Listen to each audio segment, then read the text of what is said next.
Okay, I'm going to mute you, Liz. Wave if you want to say something. I can find Okay, Liz.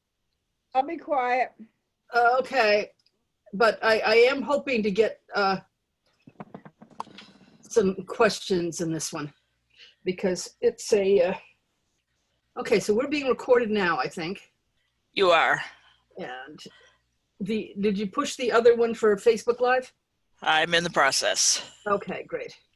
Well, hello, this is Chippa Khan, and this is the CTCW Wednesday show, still in search of a name.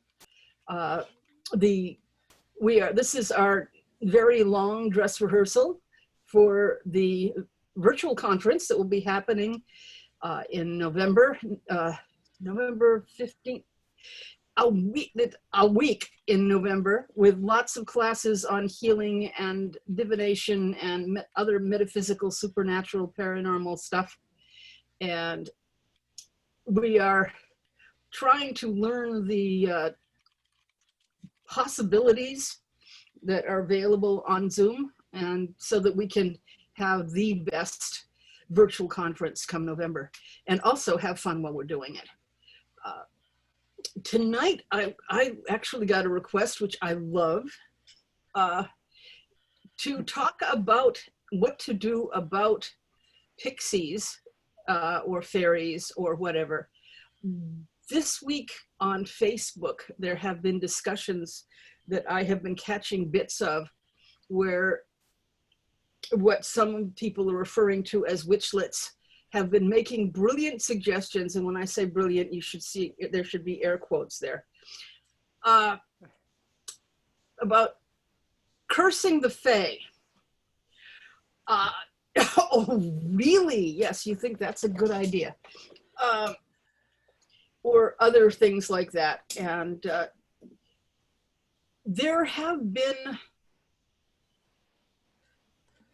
humans have had relationships with beings that are not visible always in almost every culture, in all through, as far as we have recorded history. People talk about meeting people that are visible to some people and not other people, and are or there sometimes and aren't there sometimes. And to a certain extent, there is also what I see most often or hear about most often in the modern world is the phenomenon of things disappearing.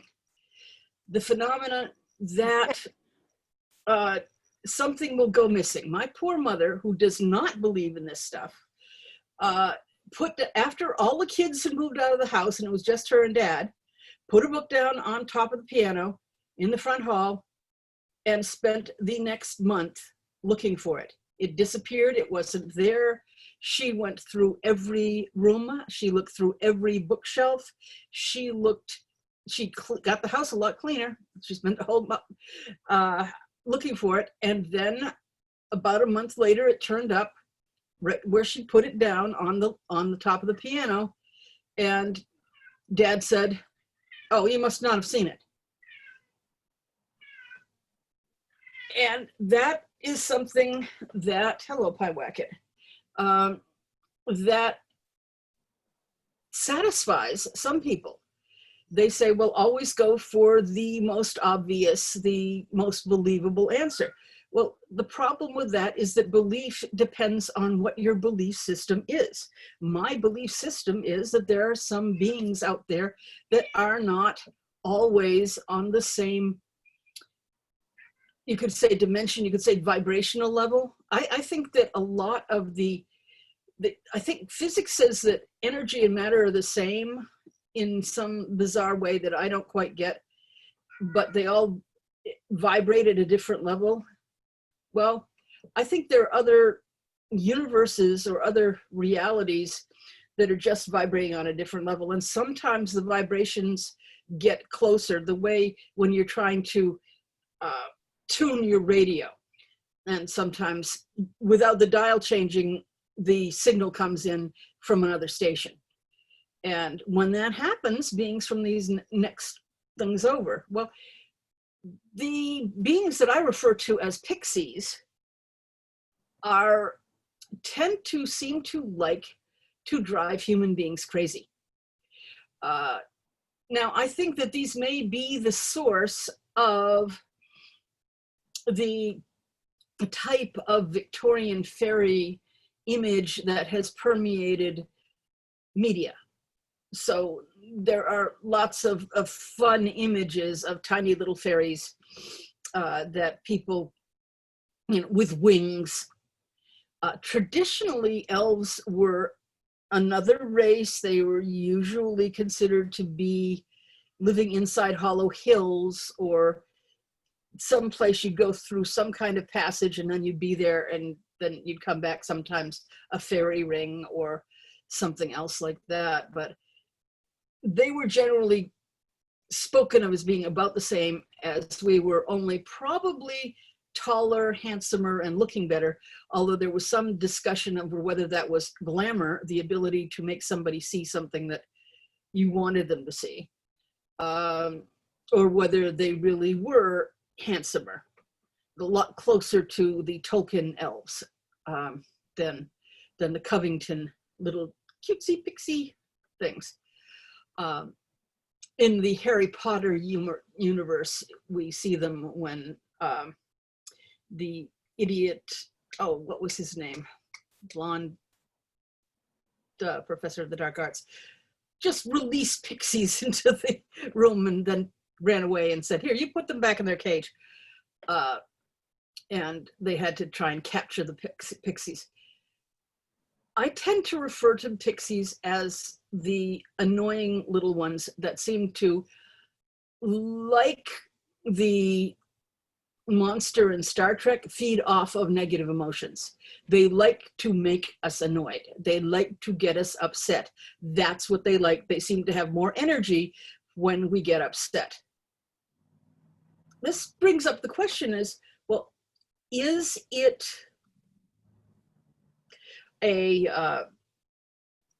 is it really another entity from another dimension, or is it simply the phenomenon, which you can also ignore, poltergeist, which their current thought indicates is probably a form of telekinesis from repressed energy, usually in adolescence.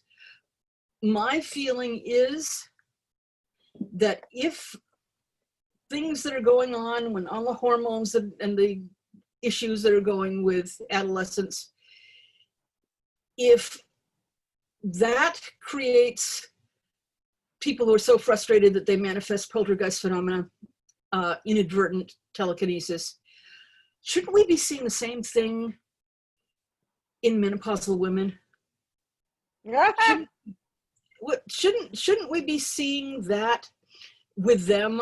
And so that when they and now, okay, well, we could look at this, and if this was being taken seriously, we could have a study to find out whether in lives of women who are going through menopause, you get to see objects disappearing and reappearing, things moving around from one place to another, that sort of thing.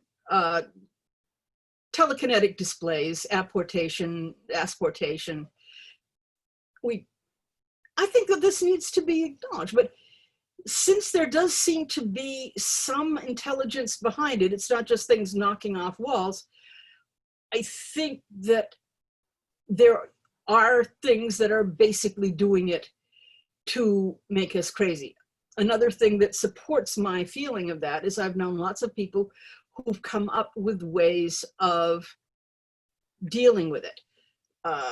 A typical example is a friend who was finishing a gown in the SCA, and there was she put the spool of thread that matched the fabric she was using, and she put it on the windowsill, which is just the right width for a spool of thread. And she went over to grab it, and it wasn't there. And after a good search, she finally yelled at the fairies and said, put it back, and suddenly it was there. So, and it was on the sill, not, it wasn't on the floor, it had fallen down, and then she found it. No, it came back. I haven't had as much good luck with that. I have another friend who likes fairies. Gosh, I worry about that. Oh, I had another friend who thought it would be fun for her kids because she didn't know one in the neighborhood. So she invited the fairies into her yard to play with her children. Oh, Lord. No. No, do. This is not a safe thing. Trish Telesco, when she wrote the book on fairies, said for the whole 6 months she was writing that book, she could never find her car keys or any other small object. This is probably another reason why people tend to think the fairies is small, because they don't yet usually move large objects. They apparently have a limit to what they can make disappear. I've also noticed that the more importance, the more emotional energy that is attached to any object, the easier it is for them to move. If you have a tray full of random objects, it is the ring that your father gave you that will disappear. It is the thing that you care about most that will disappear. So, and sometimes they come back and sometimes they don't. I've often wondered if the disappearing sock from the dryer is also a manifestation of this. We know they go, we just don't know where they went. So that is a issue. So another one of my friends likes the concept of the little fairies, and she builds little fairy houses. You've probably seen them, little things like this. And she likes the ones that go on the wall, and they have little tiny furniture, and she puts in crystals and tiny vases of flowers and things, and lots of pretty crystals. But if her sewing scissors, whatever, go missing, she wraps the front of it with plastic wrap. He's like, okay, here we have metaphysical beings and they're being stalked by plastic wrap. But we have to remember it is a barrier of some sort, and B, it is based on, it's plant-based, basically. I did not mention in the episode where we're talking about interesting healing techniques, there's something called a mana plate. If you take a sheet of, say, how long is a roll of tin foil, of aluminum foil? Rip off a square piece. Rip off a square piece, same size of plastic wrap. Flatten them together.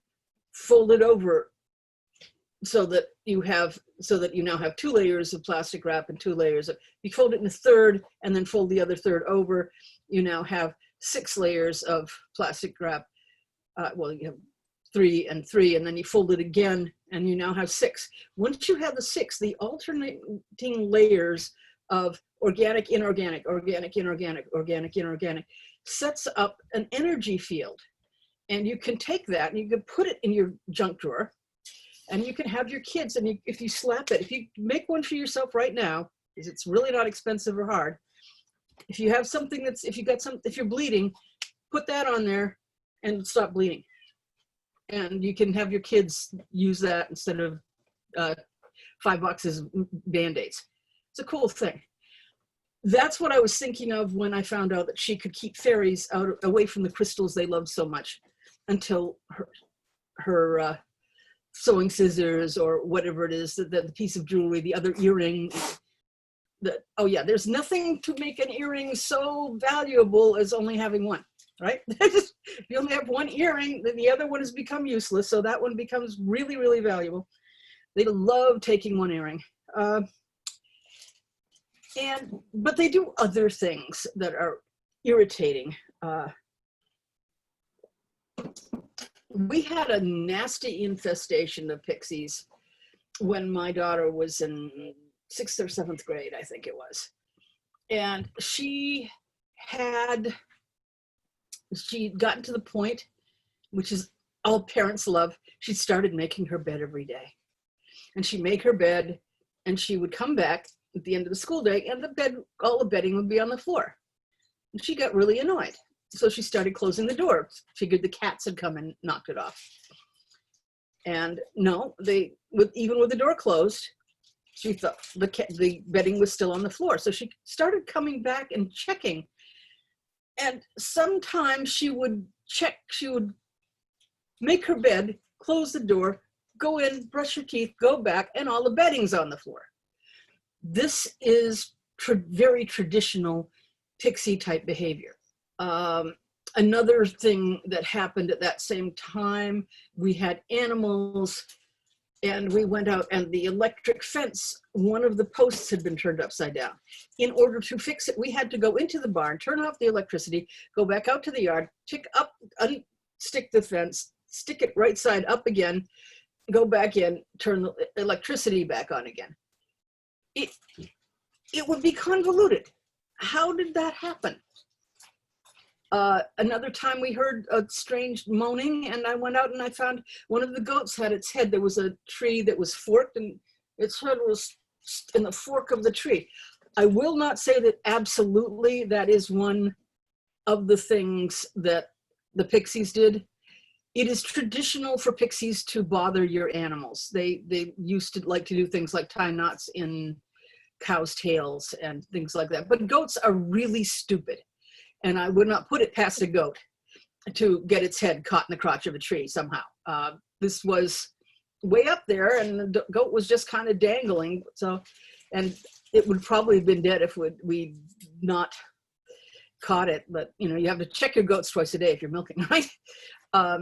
But that kind of thing was happening all the time, and she was catching glimpses of things watching her in the mirror. When she was, when you go by a mirror and you're not looking at it, but then you catch something. Well, the corner of your eye stuff can be very iffy when it comes to what we would refer to as proof. It's not proof. It is simply one thing on top of all of the other things. What we did, because my yelling at them only seems to give them more energy so they can pull more pranks, was we made an anti-pixie spray. I got a squirt bottle like you can get from any dollar store. And I took some spring water, because we have a spring on our property, and put in it some sea salt. I use the Celtic sea salt because it sounds cool. I'm not sure it's actually better than any other kind of salt. Nettles, a couple of iron nails. Let's see, it was nettles, iron nails, salt. Yeah, I think that was it. And we shook it up and said some words on it, like get rid of the pixies. I'm not very big on rhyming. And the next morning we squirted it all around her room, and the bed stayed made, everything stayed good. So we just used what I have found in folklore as tradition. Iron, salt, nettles, these things are things. Now, in other connotations, in other contexts, nettles might be something that pixies would like. I do not believe that there's only one kind of fae. The fae seem to be quite numerous, and they seem to be quite varied. There are so many traditions from all over the world. This right about now is Rusalka week. In Romania, I think it is, or it could be Bulgaria. I get those mixed up. There are female otherworldly beings called Rusalka, and they usually manifest as beautiful young ladies, and they drag horny young men. The guys that go after them into the water and drown them. And Rusalka week is supposed to be the prime time when the Rusalka are very, very active. And that's right about now, and I'm not exactly sure when, because probably the people there don't keep track of it if they aren't folklorists anyway. But we have many varieties of different beings. I really want, and I'd rather not combine the behaviors of house spirits with these wild spirits. There are other wild spirits. What they call them, the vetir are the whites that live. A white is a Anglo-Saxon term meaning a sentient being. Basically, a white is a being of any, it doesn't necessarily be human, but if you can talk to them and if they can think, they're a white. I know that in gaming circles, whites have been defined something else in D&D, but I'm more familiar with Anglo-Saxon folklore. But they are house whites, and a house white is a white that is associated with your house. There are whites that are, they're land whites, and these are the whites that are associated with the with the land. And anytime you move onto a piece of land, anytime you move into a property, there will be invisible beings there who were there ahead of you. And that is just a thing that is. And I have been asked, how do you make them like you? And I said, well, take care of the land, because the land whites like to, they like it to be well cared for. They don't like trash heaps. They like to have the land treated well. And if you treat the land well, then the land whites will probably deal well with you. I think I'd like to do at some point a whole show on house whites, because having creatures in your house that will work with you rather than against you. One of the very common things that that they do is that they like to have your house be clean, and if your house is messy, they tend to dump your waste baskets, dump your trash, your ash bins. It's like, oh, you're going to be like that. You want to be a slob? Okay, let's see how you like that. And it's a thing that has been mentioned throughout European folklore. They don't like mess, and they will go after you. They say there's a tradition, a Christmas tradition that says that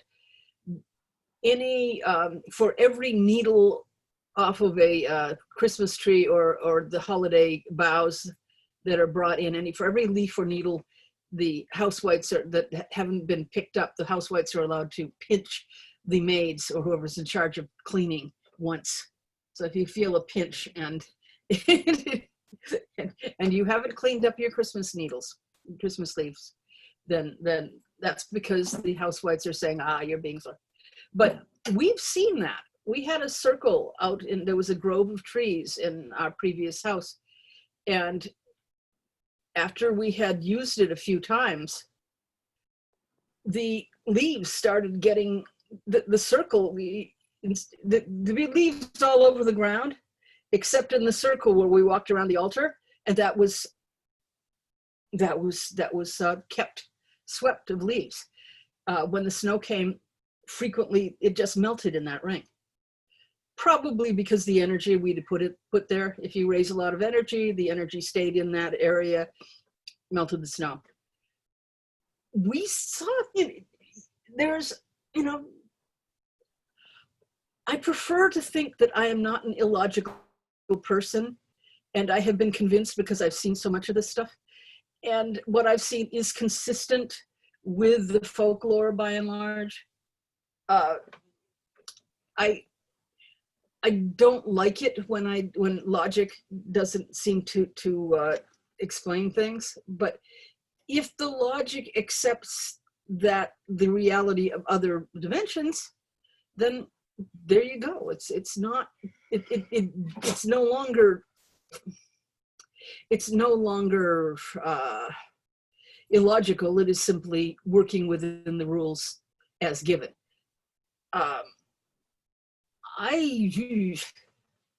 Just about everybody's muted. Is there anybody that has something they would like to ask? Okay, Lois would like, let's see. Can you unmute yourself or do I have to unmute you? Let's see if I can unmute you. I think I did it. You're right. Okay. She did it. Okay. Classic example, I guess, of pixies.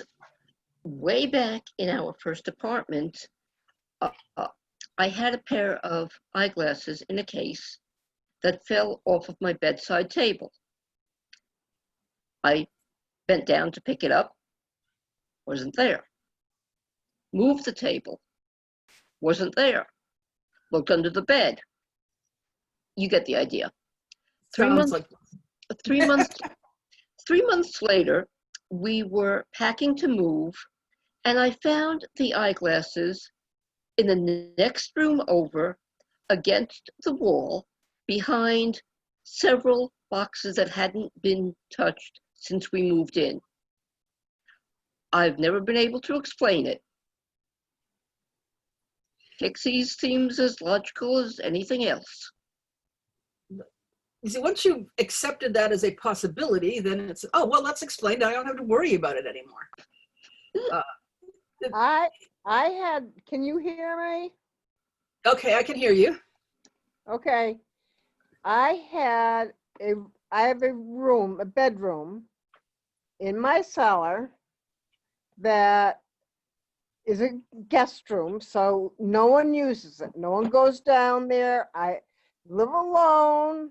There's no one in the house but me, theoretically.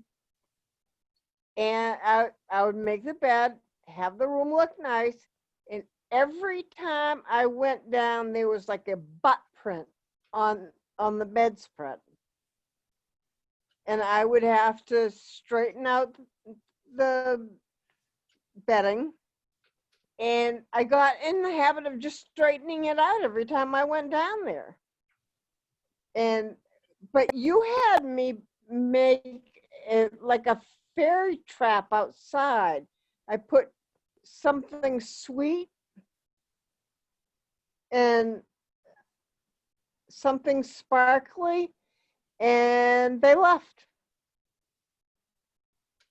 Yep, a fairy Which trap. was a good thing.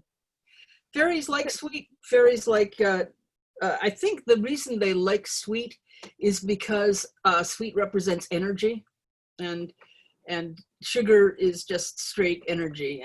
But there is definite tradition of they like it. Housewhites are very fond of milk and milk products and milk and honey. That's it.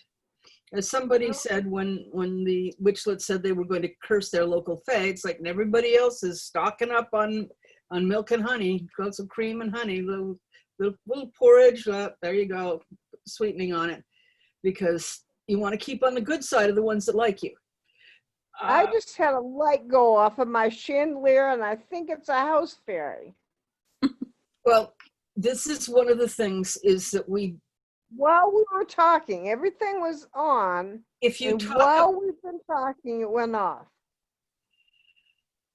Speak of it and it appears, invoking see, I am cautious enough that I prefer to refer to them as the good neighbors, because they have such a ability to do things that we can't stop them from doing, and they seem to like to drive us nuts. It is a tradition to not describe them in any way that is uncomplimentary, because you don't want to tick them off. And in England, they're often referred to as the good neighbors, and I tend to use that term because whether you're talking goblins, hobgoblins, trows, pixies, nixies, there's lots of spirits out there. A lot of them are associated with different places or different places. I mean, we've heard about Iceland, that if they're putting in a road and there's a large rock there, they check and have somebody shamanic check and make sure that it's okay. If the land spirits say, don't you move that rock, they make the road go around the rock because they know better. There was a bit of road in Hawaii. I'm not sure which of the islands it was on, but it was kind of famous. They later had shamans come and do propitiatory things. But if you had pork in your car, the car would stop and be dead, and you'd have to get it towed out. Or if you take the pork out of it, then they would, you could drive on. The Menehune did not like pork. So, but all over the world, there are lots of traditions of invisible people who interact with humans and do seem to have a great time. The term puck is frequently used in the English traditions because the puck spirit was one that was traditionally liked to mess with humans. My favorite fairy story was a woman had bought the stuff she needed for her to make her wedding outfit, but she'd forgotten. She's halfway home again. She was saying, I forgot the thread. And there in the road, she saw a ball of thread, and it contained the 3 or 4 colors that she wanted. And she's, this is wonderful. And so she used it to sew her wedding outfit. And then during her wedding, suddenly all that thread just kind of dissolved and her outfit fell to pieces. Leaving her there, holding her skirt up around her and saying, oh, darn it. That's what I get from accepting gifts from fairies. They like to mess with us. And that is a thing. So that I don't mind calling the pixies because I think they're little scamps. I think of them not unlike young teenage boys who get in trouble when they get together. But there are a lot of other fae that you don't want to mess with. And if you go to Morgan Daimler's website and read her books, she has studied the fae really more than anybody else currently. She is constantly debunking the silly things people do, and yet the rules are like, well, you never refuse their hospitality. Well, you never eat anything that they offer you because that might obligate you to them. Well, how do you do both of those things? Well, be as polite as you can. So, oh, thank you very much. I'm sorry I can't do that, but Can I jump in here for a second? Absolutely. Awesome. So I work with the Fae, but not a lot because they can be very dangerous. Yes. I started establishing a relationship with them with a fairy oracle by Brian Froud, after Morgan said that the deck was actually pretty accurate and a good representation of themselves. And when I would skip a day, I would, like, something bad would happen. Like, I broke a toe one day by falling down the stairs. It was just like little things that they were really like pushing back, and I could tell like that's what was going on. So we had to work out an agreement that, I wasn't at their beck and call, but I was happy to work with them still. And I make offerings to them, instead of considering it like a trap. I would consider it an offering. When you were telling the story about the wedding dress, all I could think of was that she didn't give anything back. Like, she took, but she didn't say thank you. She didn't give a gift. She didn't like make that barter. So they did something for her, but she didn't equalize that power exchange. I agree, and that is another caution I would put out there, is that when you're establishing a relationship, traditionally, for instance, in the north in Scandinavia, people would give a gift. You'd set out your bowl of porridge with butter and cream at Christmas time. And that's a tradition. But other people like to put out a bowl of porridge once a week. Other people would put it out daily. The thing is, you decide how often you're going to be doing this offering. But once you've started, it's going to be very difficult to back off. If you've been doing it daily and say, well, in a weekly ought to do, they're going to get pissed because they're used to it. So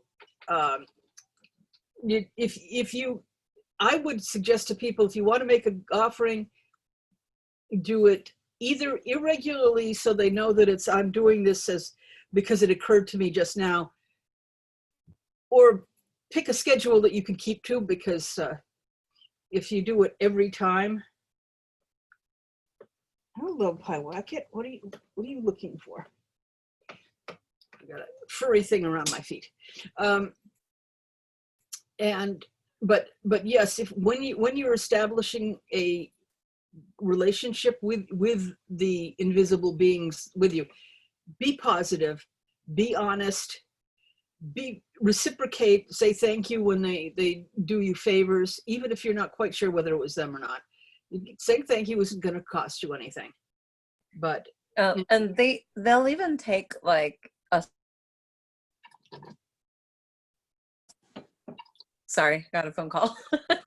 You could sing a song to them or dance for them. You know, they appreciate art. They appreciate an expression of artisticness. So it just has to be something that is meaningful to you in some way, like that you are giving to them in a like energetic kind of balanced way. they love music, which again leads me to think that it has to do with energy. So we have that very fond of musicians. There are lots of stories of fairy rings and people joining the fae for music. But when you're dealing with history, in folklore, it gets kind of mixed up. It's probably because we can't see them and we can't nail them down to anything, but you can end up that we have lots of stories that will say, well, the ghosts live in the hollow hills, or the spirit, the spirits, the ancestors are living in their tombs, or in that stream, or in that, or the land whites are living there, or the fairies are living there. And there was a story from 17th century, I think, which would be the 1600s, where that was during the witch trials, and they were looking to talk about witches' familiars, and this witch had a familiar.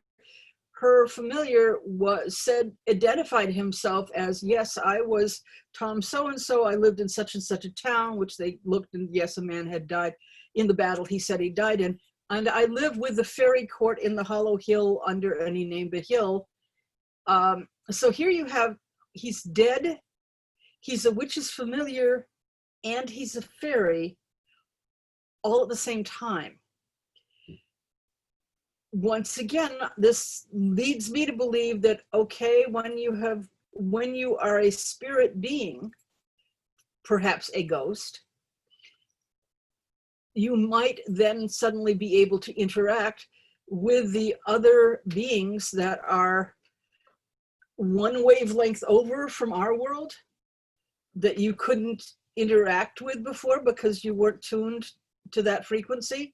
And then so you start hanging with them, and then you might want to come back into this world when the frequency is tuned correctly, and perhaps simply by being involved in the paranormal, by being a witch, by being a magic user, that may get your frequency tuned in so that you can see that frequency better. So you can interact with that. Unfortunately, just about everybody. I really don't know. How many women, how many housewives know that the socks disappear out of the dryer. This happens to everybody. The disappearing, spools of thread and pencils and scissors and whatever happens to everybody. And you could say, yes, because you misplaced it, but not if it appears back in the same damn place. Or if it's in a place, as with the eyeglasses, that it couldn't have gotten to by itself. I'm assuming in this case that had there been a possible dog or cat that could have moved it, you would have thought of that. So these are things these are the mysteries that we have to try and understand. And if you accept the fact that there's more in this world than we can explain without accepting an intersection with other universes, then life becomes a lot easier to explain. But we still don't have anything nailed down. We don't know the names we don't know the location. We don't know how to tune the energy in to get to that. We know that some people can see them, some people can't. But some people can hear certain vibrations. Some people can see a broader range or a narrow range, or are able to distinguish different colors in the spectrum, which other people can't. And if certainly I will never run a 4-minute mile or a 5-minute mile, or maybe not a 10-minute mile. It's just a thing. We have different abilities. And I'm hearing a lot of echo on this. Is somebody playing Facebook as well as listening on Zoom? I turned mine off.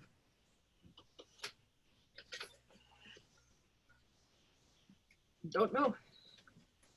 Thanks for asking. We are. I would like, if there are any other questions or stories. I mean, the more stories we have, the more information we can get together, the more patterns we can perceive, and the better we can understand.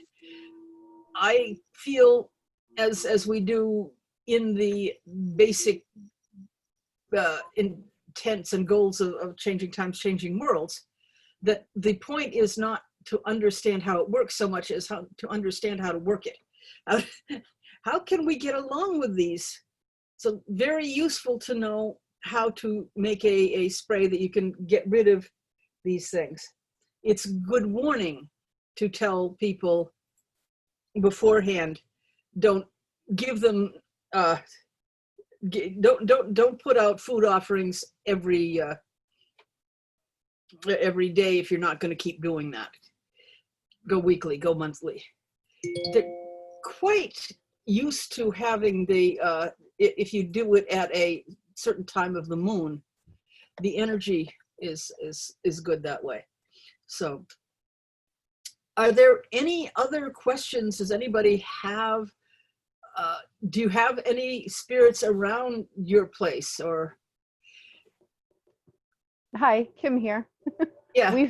We've met years and years ago. I ran Pagan Pride Day, and I tried to do a Maine, New Hampshire combined at Fernald Shore in Lebanon, Maine. Yeah.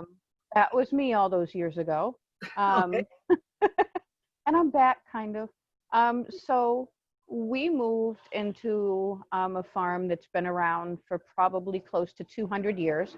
Mm-hmm. And from the first day we were here, of course, there were footsteps, there were odd things or whatnot. But there was also definitely a very sad feeling about the place. There was a lot has happened in this house, including people dying here. We know for sure. The family that used to own it actually lives across the street now. But I have to say that from the time we moved in here 5 years ago to now, and even in the last few months, the activity has picked up incredibly. I mean, it's just a day doesn't go by that there's not something. And even with the land, not just within the house, it's also in the land. We're seeing, when we first moved in, there was next to no wildlife. Now you can't walk a step outside without there being hawks and ravens and crows and you name it, it's here now. Bobcat and foxes, coyote, groundhogs, everything. The land has just come alive and things are growing like crazy where they weren't before. But there's also just this presence, this feeling of presence. And it's always there. And sometimes you forget about it and then it's back. And normally it's a very benign feeling and it brings about good things, like things will turn up that we're missing. But now every so often we're feeling a not so good thing. Whether it be we'll be walking in the house and get a weird chill or smell cigarette smoke. I did the other day, because more things are coming up missing and not turning back up, and major things, my Dremel just gone, and there's always someone home.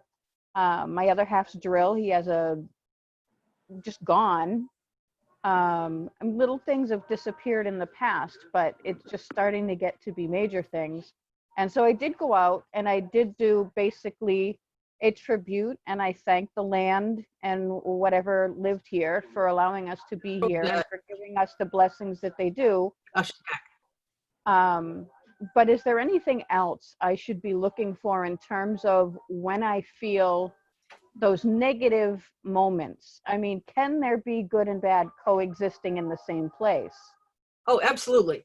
You probably have housewights or ghosts or other benevolent beings in there. And if you are getting some of the negative feelings, then you can always call to your spirit friends to help. Okay. It would not probably be a bad idea to, at very least talk to the good beings there. We do all the time. Because all the let's time. face it, what is more isolating than to be near people and have them ignore you? And if you're talking to them, then it's like, these people know they like us. And just being friends is often the best thing you can do. You don't necessarily have to put out offerings, but and then you can call them if you need help, if there is something unfriendly.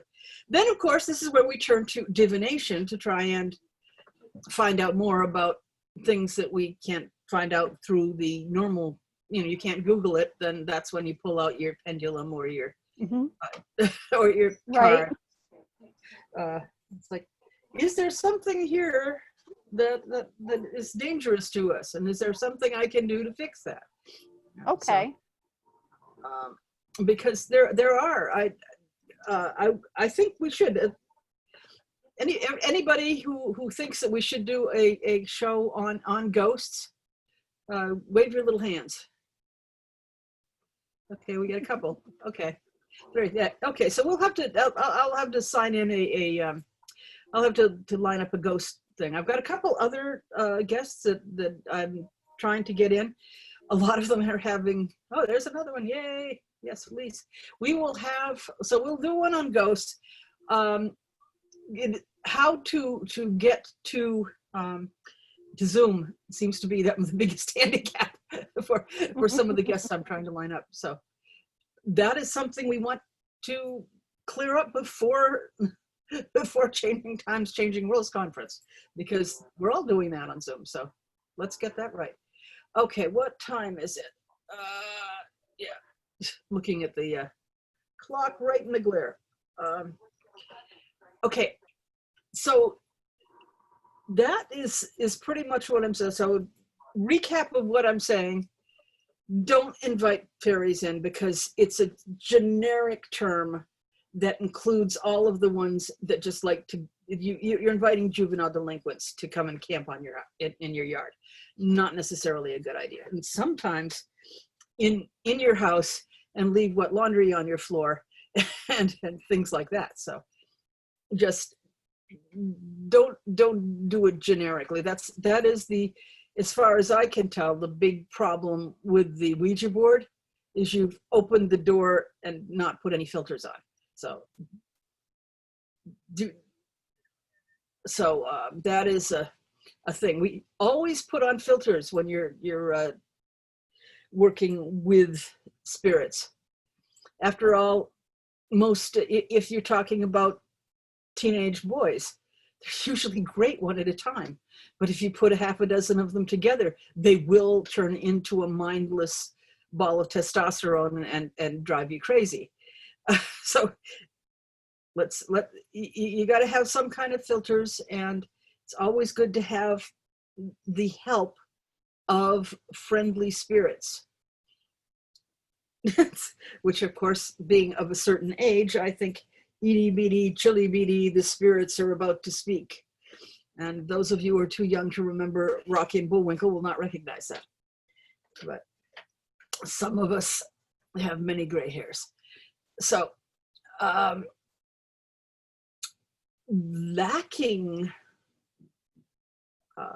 more questions. Any other questions about our invisible friends that aren't ghosts? Because we're going to do that one separately, and because there's a whole lot of good stories about ghosts, and I'm sure you guys have them too. Well, lacking that, I think that it would be kind of silly to keep talking if we covered the subject. So I will ask people to tell your friends about this. We are trying to get these up on YouTube. We are going to as I say, we're getting ready for Changing Times, Changing Worlds, which is only a few months away, I think. Well, I'll say we've got all of August, September, October, and some of November. So it's about 4 months from now.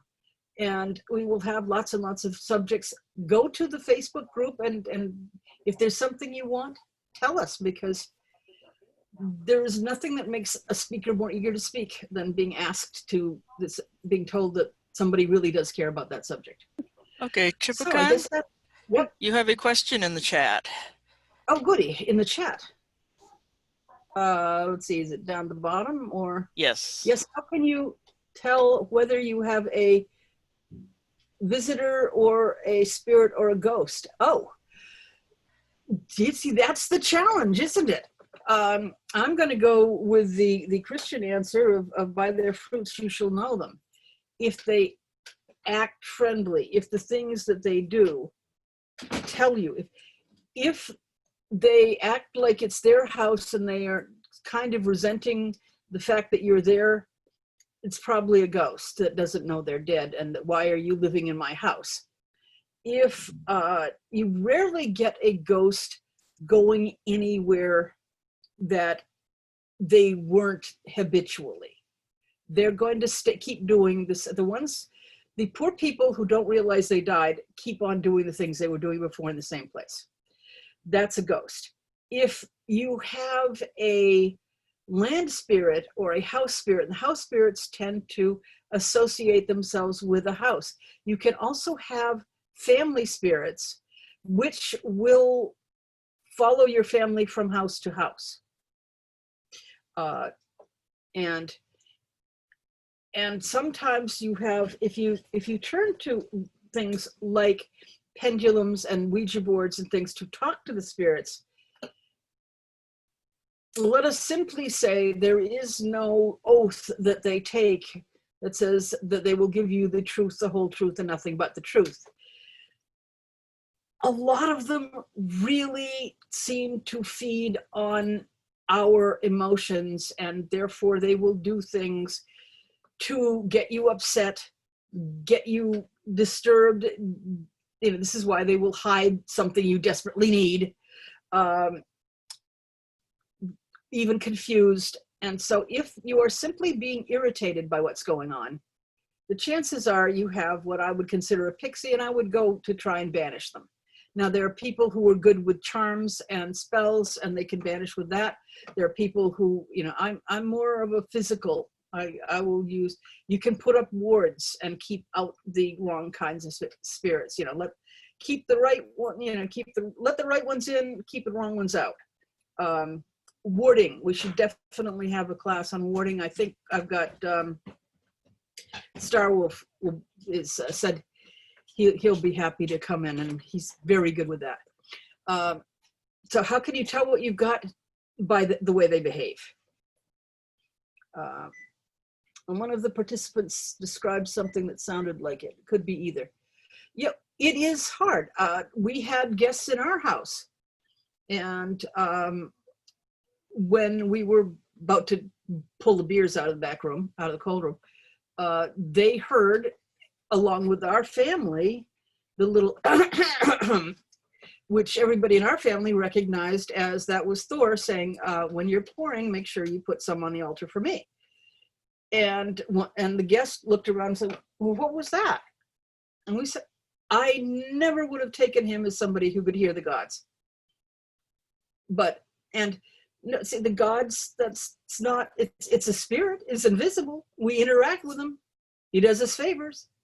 But it is, you know, we give him offerings, or at least if we're having something to drink, we give him something to drink. If I'm baking something, I'll put, actually most of the baked goods are going to the ladies and to Ganesha, because Ganesha has a sweet tooth like you wouldn't believe. But so it's, you know, you interact with them, and I really think the chances are very good that we're misidentifying a lot of them, and they're perfectly willing to put up with our misidentification just so that they have a way of interacting with us. So watch carefully what they do and how they do it, and that'll tell you how to deal with them. I go to folklore for a lot of the advice on how to deal with. Kim, were you trying to signal that you want to say something, or are you just stretching? As we do. There's a bug flying around my head and it's driving me crazy. Okay. Yeah. Okay. Well, there's something else we need to know for the conference, is how to know when we're being flagged. So, well, that seems to be it for this subject. And as I said, tell your friends, go back and I guess you can, some of them are on Facebook Live, and you can rewatch them on Facebook. I hope we get them up on YouTube.